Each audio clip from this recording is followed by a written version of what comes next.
La vida y la época de Tasio Nuvolari, apodado el Mantuano Volador en honor a su velocidad y a su ciudad natal Mantua, Italia, está plagada de piezas de automóviles destrozadas, botellas de champán vacías, huesos rotos y anécdotas reveladoras. La autobiografía de Enzo Ferrari, por ejemplo, titulada Mis terribles alegrías, desvela muchos de los puntos de esta historia.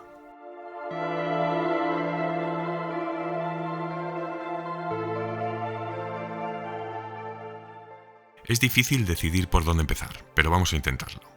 Nuvolari nació en 1892, fue ganador de múltiples campeonatos de motos y automóviles y dominó la escena de las carreras entre 1922 y 1950, con victorias récord y esfuerzos que estaban al límite de lo imposible.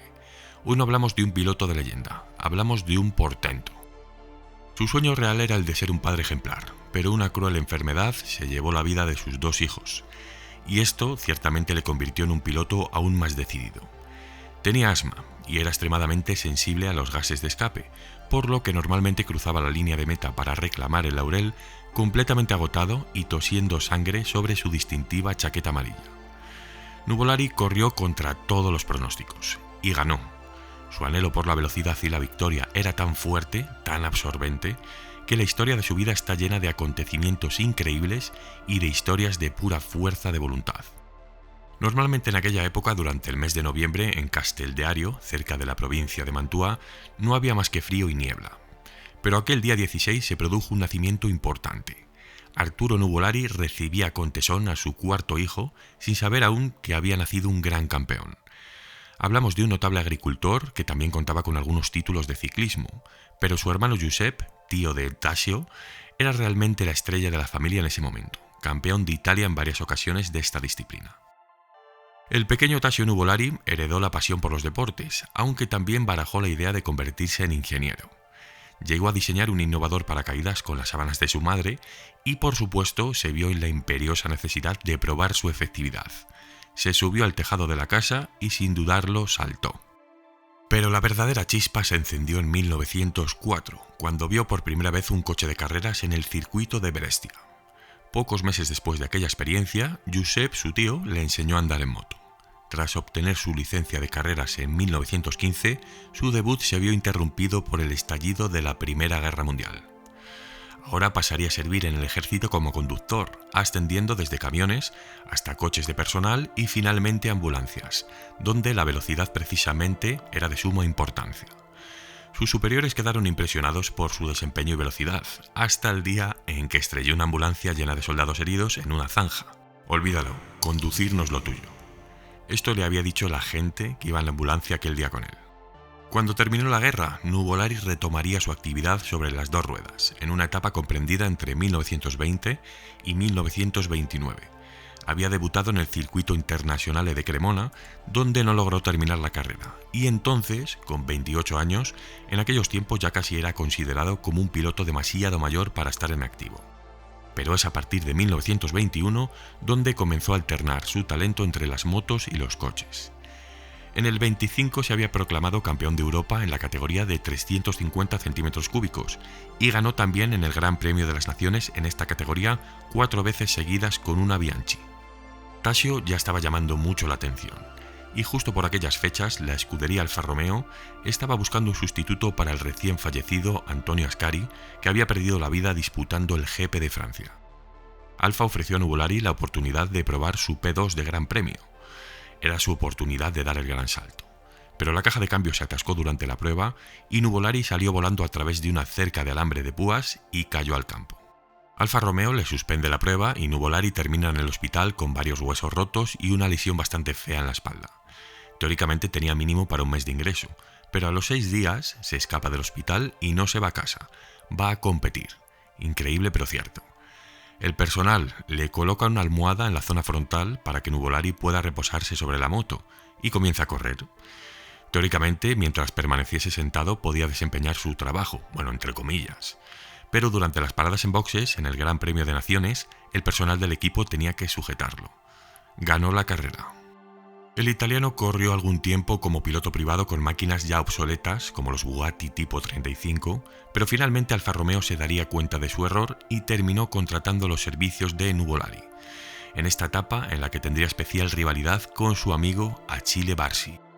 Permanecería en la escudería hasta 1937, aunque tuvo un breve paso por Maserati durante las temporadas de 1933 y 1934, después de pelearse con el impulsivo Enzo Ferrari, que entonces militaba dirigiendo las filas de Alfa Romeo, porque al contrario de lo que piensa la mayoría, Enzo Ferrari utilizó por primera vez el logo del cabalino en un Alfa 8C 2300 Spider Corsa. Ya en 1929, Alfa Romeo le había designado como director deportivo de la marca, donde se creó por fin la escudería Ferrari dentro de la propia división de competición de Alfa Corsa. Pero retrocedemos un poco más atrás. 1930 sería el año que marcó un punto de inflexión en la carrera de Nuvolari, y como entonces no había los medios ni los recursos de hoy en día para documentar cada escena, cada cosa, algunas de sus anécdotas podemos tomarlas en serio y otras quedan en el aire, puede que sean meras leyendas, ¿no? Por ejemplo, durante su victoria en el RAC Tourist Trophy de aquel año, uno de los pilotos perdería el control estrellando su coche contra el escaparate de una carnicería. Se dice que Nuvolari se detuvo un instante, cogió algo de carne, de jamón, creo que se mencionaba, y continuó la marcha hasta la victoria. Después llegaría la Mille Miglia, que entonces era el evento de carreras más exigente del mundo. Nuvolari pelearía por la posición con su compañero Barsi, que acabamos de mencionarle. Cuando se sitúa lo suficientemente cerca, apaga las luces de su Alfa Romeo 6T 1750 GS Zagato. Atravesaría entonces la campiña italiana a más de 150 km por hora y prácticamente a ciegas. A escasos metros de la meta, Tasio daría las luces sorprendiendo y derrotando a Barsi, y a su vez convirtiéndose en el primer piloto en completar las arduas 1000 millas con una velocidad media de más de 100 km por hora. Luego vendría la Targa Florio de 1932. Tasio por una vez disponía de uno de los vehículos más rápidos de la parrilla, un Alfa Romeo 8C 2300 de la escudería Ferrari. Para aquella edición, como la Targa Florio, al igual que la Mille Miglia de entonces, se disputaba en parejas, Nuvolari había pedido un compañero que pesara poco, como él o menos, si era posible. Porque poca gente destaca que Nuvolari era un tipo bastante pequeño, medía apenas 1,60 y pronto descubrió que no tenía la suficiente fuerza muscular como para dirigir con cierta diligencia el volante de los vehículos de entonces. Por eso, hábilmente desarrolló una técnica en la que obligaba al vehículo a deslizarse sobre las 4 ruedas mientras controlaba el desplazamiento con el acelerador. Dicho esto, Paris Mambelli, un muchacho de Forlì que había sugerido Gigione Arcanelli, sería el compañero de Nuvolari en aquella Targa Florio. Antes de empezar, Nuvolari le explicó a su compañero Mambelli que cada vez que gritara tenía que agacharse al suelo.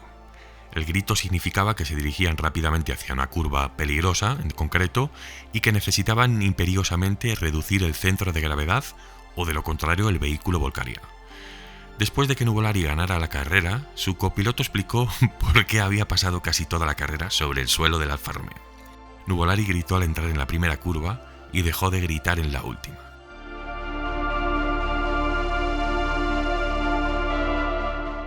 Llegamos al año 34, donde la política empieza a intervenir en los deportes del motor.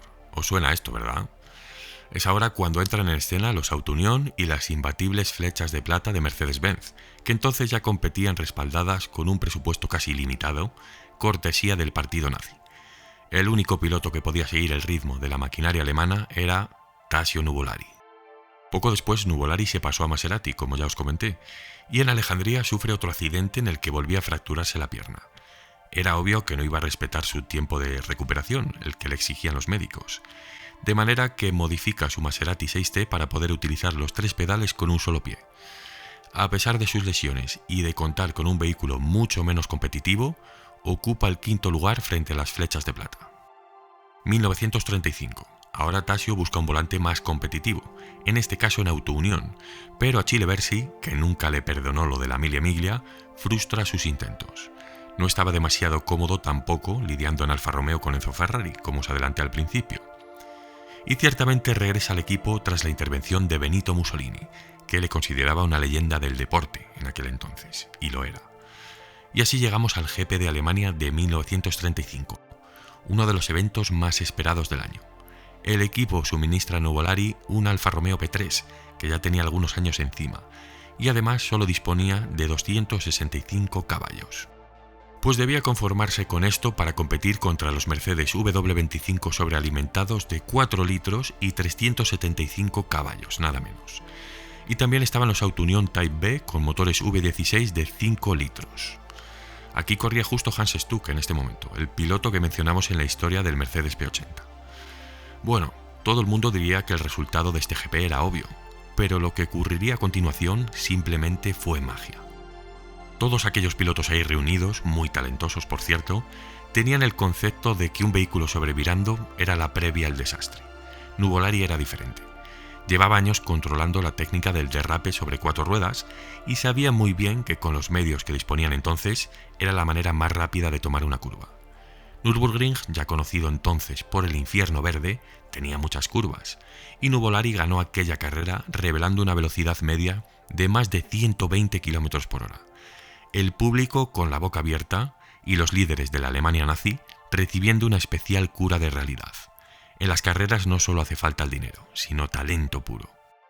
Siguió dejándonos anécdotas para el recuerdo, esta vez pilotando el Alfa Romeo 12C36, con el que durante un evento en 1936, valga la redundancia, tuvo que detenerse en boxes. Bueno, esto en principio es algo muy trivial, ¿no? Pero Nuvolari lo hacía todo especial. No quiso esperar a la reparación y se lo advirtieron. No tardamos, Tasio, espera. Pero no. Paró el primer vehículo del equipo que pasaba, que encima era un Alfa Romeo de 8 cilindros mucho más antiguo, saca al piloto de él, se monta y sigue adelante. Con aquella antiguaya estaba alcanzando a las flechas de plata, y Nuvolari, que entonces ya era temido en los circuitos, provoca nerviosismo y que sus rivales terminen cometiendo un error y estrellándose. Bueno, destacar en este punto también que Nuvolari había diseñado y establecido su propio uniforme de combate. Pantalones azules, una camisa amarilla con las letras TN bordadas en el lado izquierdo y un broche de una tortuga prendido en él. Es irónico que el piloto más rápido del mundo eligiese una tortuga como mascota, y a veces también esta estaba dibujada en sus coches. Bueno, aquel día, cuando sus rivales vieron la camiseta amarilla por el retrovisor, sabían que perderían la carrera.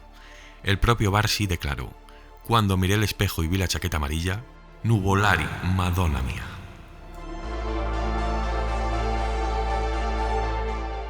Ahora nos vamos a 1938. Mientras circula a más de 100 km por hora, Tasio se ve obligado a saltar en marcha de su Alfa Romeo al explotar el depósito de combustible.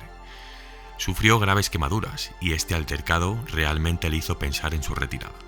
Pero justo Auto-Union por fin le ofrece su tan deseado volante después de que Bernd Rosemeyer falleciera.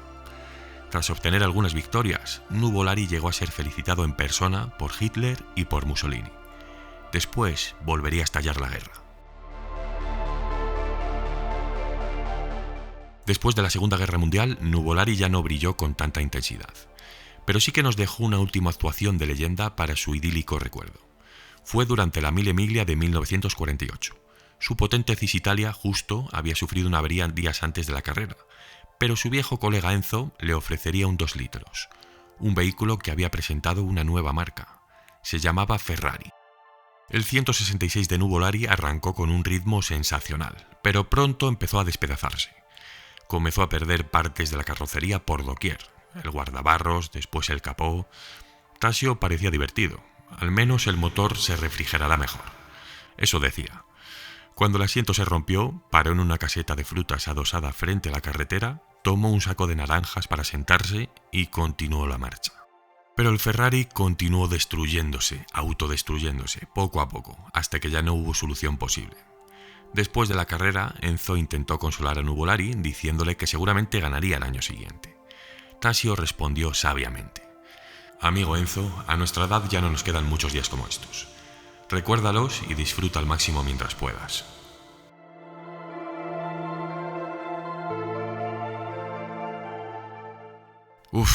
Esto es un piloto, compañeros. Cuando no había nada, cuando ningún tipo de adversidad, incluida la propia salud, les impedía cumplir con su cometido, alcanzar sus sueños y vivir lo que realmente sentían.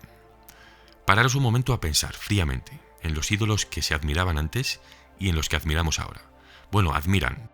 Os leo en comentarios, compañeros. Espero que hayáis disfrutado de esta historia tanto como yo lo he hecho sumergiéndome de lleno en ella.